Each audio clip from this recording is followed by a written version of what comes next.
Welcome you all to the course on machine learning. In today's session, we'll be discussing about the mathematics behind the gradient descent.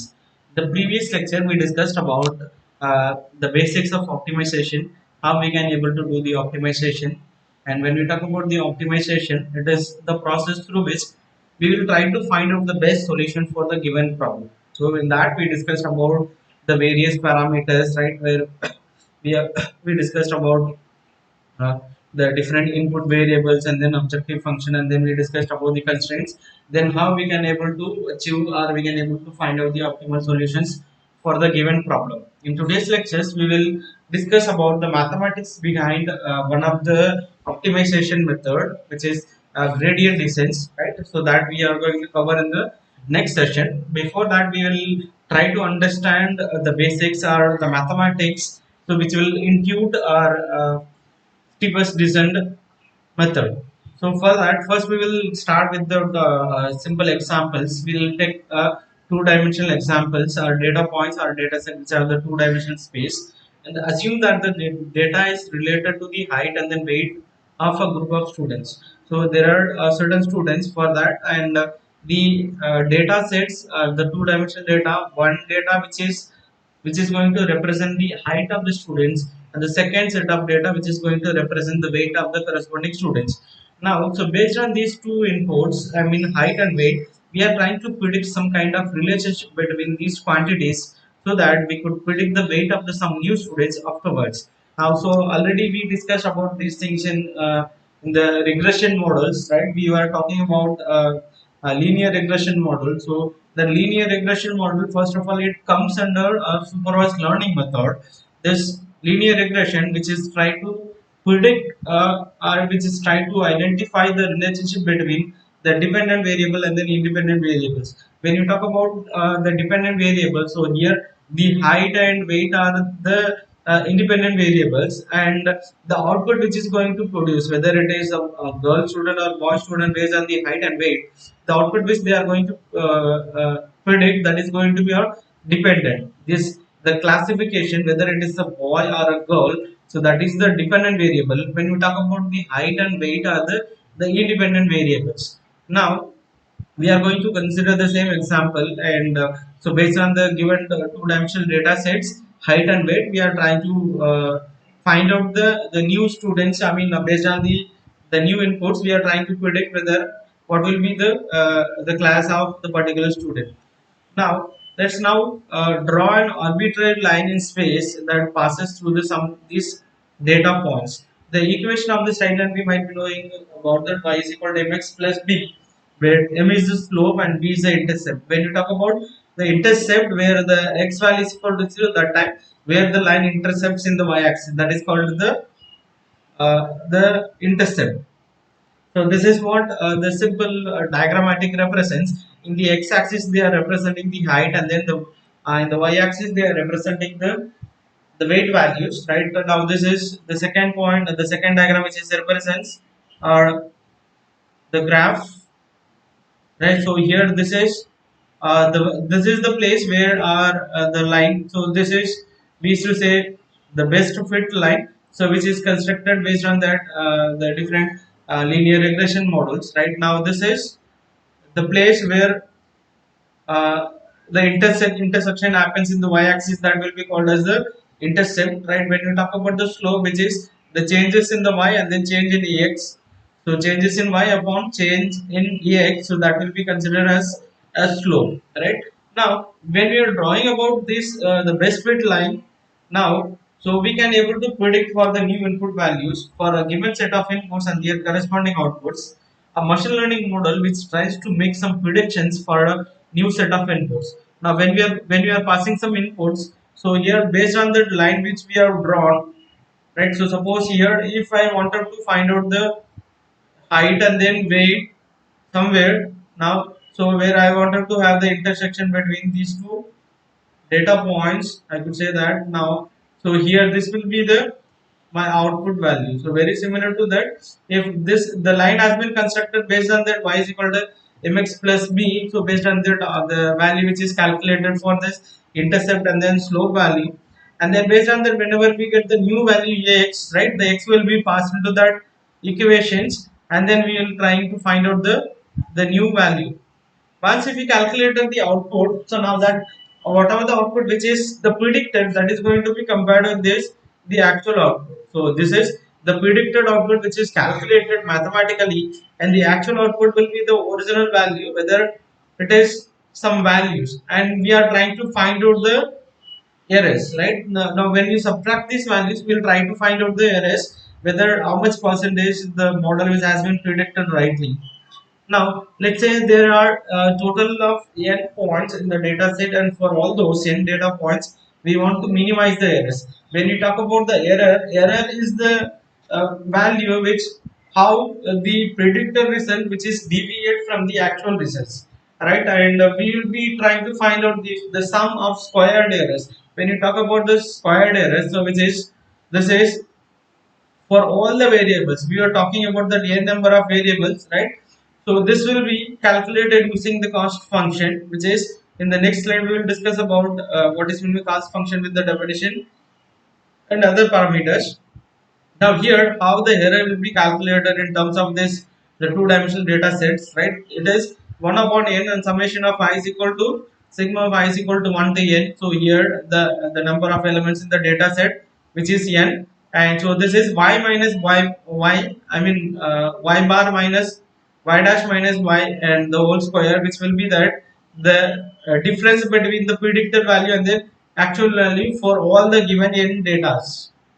So if you find these results, so that will provide our the squared errors, and if you use this sigma, and so that means that is the sum of squared errors. So through that we will try to identify the errors. After that we may try to increase the parameters as well as reduce the parameters to optimize the errors or to reduce the errors. Now I'll try to explain this how we can able to find out the cost function using this neural network training. So already we discussed this in the previous chapters, and so this is a simple understanding. I could say that there are different inputs. My input will be 0 1 2. My what the output I need is that 0 for first value I supposed to get output 0, and then 2, and then 4. So these are my desired output. The actual output which I wanted to compute using the neural network model.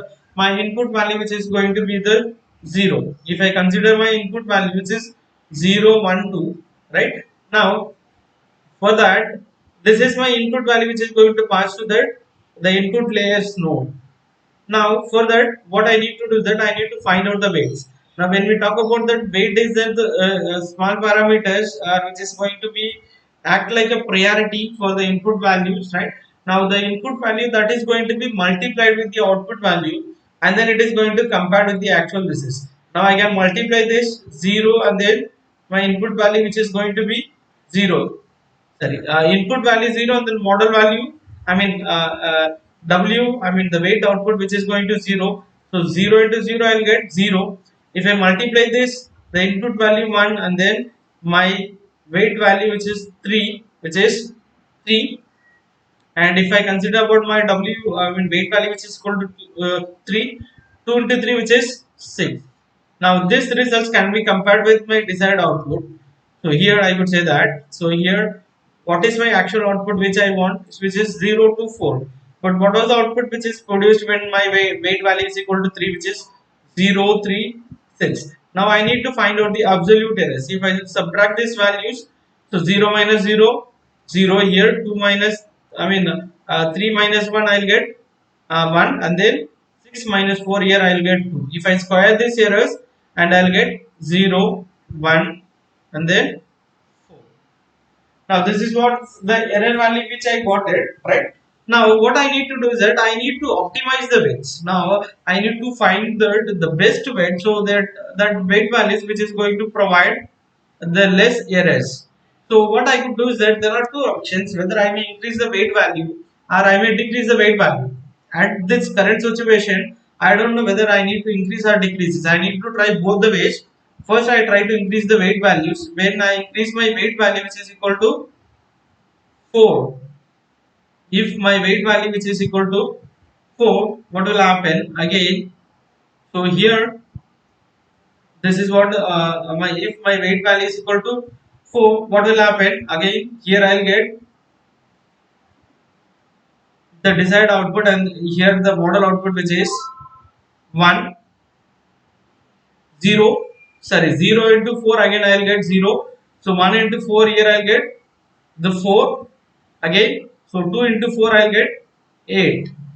Now I need to find out the variation or deviation from the desired output. So here 0 minus 0, I'll get 0, and then 2 minus 4, I'll get minus 2, and then 4 minus 2, sorry, 4 minus 8, I'll get minus 4. Now I need to find out the square for the deviation which I calculated. So here this is what the value which I predicted. If I square it, I'll get this results. When my weight value is equal to 4, this is what the deviation which I got it. If my W value is equal to 4, input multiplied by this weight,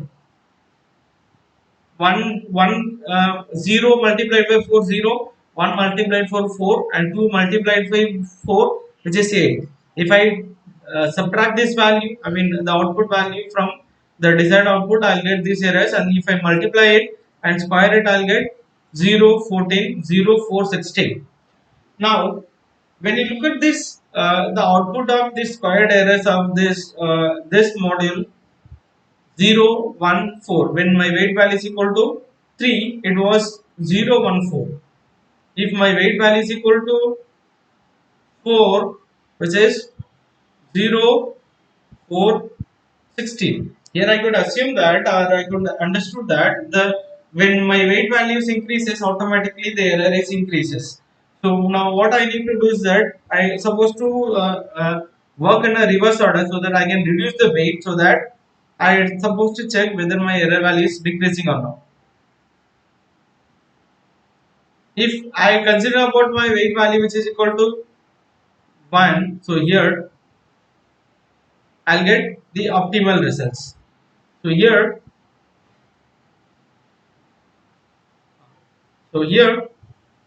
as per the situation, my if my weight values increases, automatically error is increases. If my weight values decreases, and then automatically the error values decreases, and at some point, right here I was talking about that if I increase my weight value, automatically the square error is increases, right? Very similar to that, I supposed to reduce the error, so that at one point I'll try to get the least errors, which is the minimal error. So this is the place where I would find out the optimal weight for the neural network model, which I was explaining about so far, right? So this is a simple example through which how we can able to find out the error using the different cost function. We'll try to find out the optimal weight. Very similar to that, when we talk about the cost function basically tells us how good our model is at making the predictions for the given value of m and b. So here we are going to use the cost function, which is equal to mx plus b. So that was the cost function. So here how better are the function which is going to produce or predicts the output. When you talk about the cost function or loss function, which evaluates the performance of our machine learning algorithm, and how the predicted value, whether it is the 100% right or wrong, right, and then we will try to find out the errors. When you talk about the loss function, which computes the error for the single training example, while the cost function is the average loss function for all the training examples. So here, basically, almost the cost function as well as loss function are going to be the same. Both the function which are going to find out the error values between the elements. When you talk about the single point elements and the single point error, single value error, so that will be calling as the loss functions. When you talk about the average errors of all the data points or data sets, so that will be called as the cost function. Henceforth, I will be using that vice versa. I mean loss function as well as cost function, which is interchangeably in the upcoming explanations. Now, next step is that what we need to do is that we need to minimize the cost function, or the aim of machine learning algorithm to minimize the cost function, so through which we can reduce the errors. So this is because the lower error between the actual and then predicted values, so which provides a significance that the algorithm has done a good job in learning.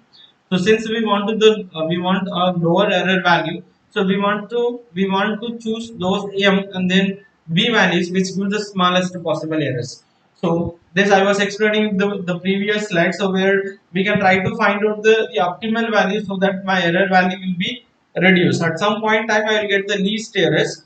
So by the way, here there are two parameters when we are talking about this. The previous example, I mean linear regression example, y is equal to mx plus c.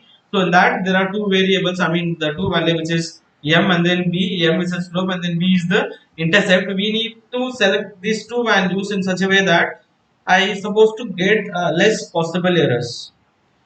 Now, how do we actually minimize any function? So this is a simple example, right?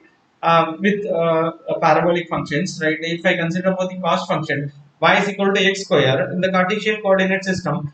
So this is an equation for a parabola and can graphically represented as. Now, so here what my objective is that, so here this is the point where I need to find out that the actual value. So here suppose if I am lying somewhere here, right? Standing somewhere here, my objective is that I supposed to reach this place, right? Now here I have two options, whether I can go to this side or I can go to this side. Now I don't know which side I have to go, right? I have to try both the ways, and after that, after a single step, I need to find out whether my distance is increased or not. Then I supposed to repeat. I supposed to do it in the reverse way. Very similar to that, to minimize the function of above, so we need to find out the value of x that produces the lowest value of y, which is the red dot. In the previous diagram I was explaining about, so red dot is my optimization point, right? That is my objective functions where I supposed to reach that place. So it is easy to locate the minima. So here, since it is a two diagram graph, but this is may not be always be the case, especially in case of the higher dimensions data. So here the graph which I represented here in the previous slide, which is based on the two-dimensional data. So for the two-dimensional data, so we can able to easily move in which directions. But when we talk about the higher dimensional data, it is very difficult to predict where we have to move on the which side. So for that, what we need to do is that we need to devise an algorithm to locate the minima or the minimal value. So that algorithm is called the gradient descent. Now, in the later part, we will discuss about what is the gradient descent. Now, when we talk about the gradient descent, it is one of the most popular algorithm to perform optimization and by far most common way to optimize a neural networks. I was trying to explain with the different scenarios. So here, again, with the help of the gradient descent also, we will try to optimize our neural network as well as. So this is a common technique which is used for optimizing so many algorithms, right? So it is an iterative optimization algorithm used to find the minimum value for a function. So whatever the objective function we are going to select, and so that uh, objective functions, how it is going to find out the optimal value again, which is through the iterative optimization algorithm. Initially we will take some initial values and then we will substitute that value into that the cost function or the objective function, and then we will calculate the output, and then whatever the calculated output, so that is going to compare with the actual output, and then we are going to find out the errors. So based on the error which calculated, again we repeat these functions by adjusting the parameters. And our intuition is that, so we are going to consider about this case, right? I was explaining, consider that you are walking along the graph below and you are currently at the green dot. Our aim is to reach the minimum, the red dot, but from your position you are unable to view it. So this is the diagram I was trying to explain in the previous slide also. Now the red dot is where I am standing. I wanted to reach from this place to this place. Now I am not able to see the place directly. Instead, what I can do is that I have two options. I may go upwards or I may go downwards. If I decide on which way to go, I might be take a bigger steps or a little step to reach our destination. So I may move upwards or I may move downwards. Once if I move upward or downward, after that I'll try to find out the distance, right, nearer, and then I'll try to take it in the correct way. The gradient descent algorithm, which helps us to make this decision efficiently and then effectively with the use of derivatives. In the upcoming slides, we will try to find out the mathematical derivation through which we will try to find out the solution, or we will try to find out the next step in which direction we are supposed to move. Now, when we talk about derivative is a term that comes from the calculus, and it is calculated as the slope of the graph at the particular point. And the slope is described by drawing a tangent line to the graph at the point. So if we are able to compute this tangent line, we might be able to compute the desired direction to reach the minimum. So here with the help of this mathematical calculation, and we'll try to find out the slope. Once if we are able to find or draw the slope, and then we will try to find out that the direction in which we supposed to move in order to reach our destination, or we can find out the minimum. Now, when we talk about the minimum value, in the same figure, if you draw a tangent line at the green point, we know that if you are moving upward, we were moving away from the minimum, and vice versa. So, also the tangent gives us a sense of the steepness of the slope. So, right. So, if you draw the tangent line, it automatically which says that if you are moving upwards, where the distance is increases. Again, suppose if we move that to the downside, so automatically that reduces the distance. So with the alpha of that we can easily understand that, so we need to move to the downside so that we can reach our optimize, or we can reduce the minimal value. Now the slope at the blue point is less steep than that at the green point, which means that it will take much smaller steps to reach the minimum from the blue point than from the green point. So next we will discuss about the different derivatives. Machine learning uses the derivatives in optimization problems. Optimization algorithms like a gradient descent use derivative to actually decide whether to increase or decrease the weights, not to increase or decrease any objective functions. So this I was trying to explain in the previous slides also. We randomly will select the values, and then we may increase or decrease the weight, whether that may increase or decrease the error values. Next, we will discuss about the different derivative or calculations we will be using in the gradient descent. The first we will discuss about the power rule calculates the derivative of the variables raised to the power. So if we have the functions like f of x equal to x power n, right? So now this the power rule here we are trying to use that the differentiation functions dou f of x by dou x. So here we will get that n x power n minus 1. So here n will comes down, and then multiplication of x power n minus 1. So here very similar to that, if we find out the derivation with respect to that, f of x equal to 3x5 and dou fx by dou x, which is 15 into x power 4. So this is very simple example for the differentiation. Very similar to that, we are going to use all type of the quadratic equation, nonlinear equation, or linear program equation that we discussed in the previous lecture, right? There are possible that different types of equation that should be find out the optimization, right? And if we get any type of equation, then we supposed to use this the power rule, right? In that we will apply the differentiation function, and then we will try to find out the results. Next we will talk about the chain rule, where it is a combination of the power as well as chain rule, right? Where so this deals with the concept of partial derivative, which says that if there is a function of two variables, then to find the partial derivatives, one variable which is going to be constant, and the second variable which we are going to do the differentiation. Very similar to that. So here this is what the example which is given. If this equation consists of two values f of x comma y, the equation consists of two variables, which is x power 4 plus y power 7.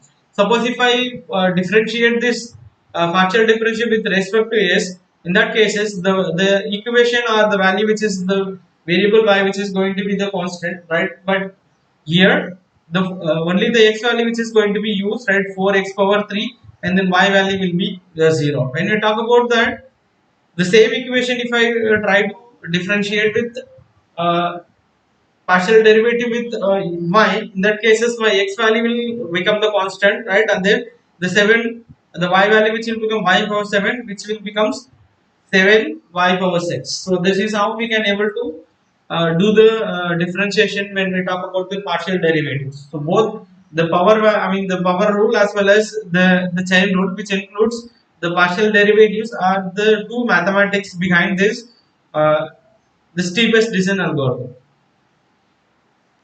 Thank you.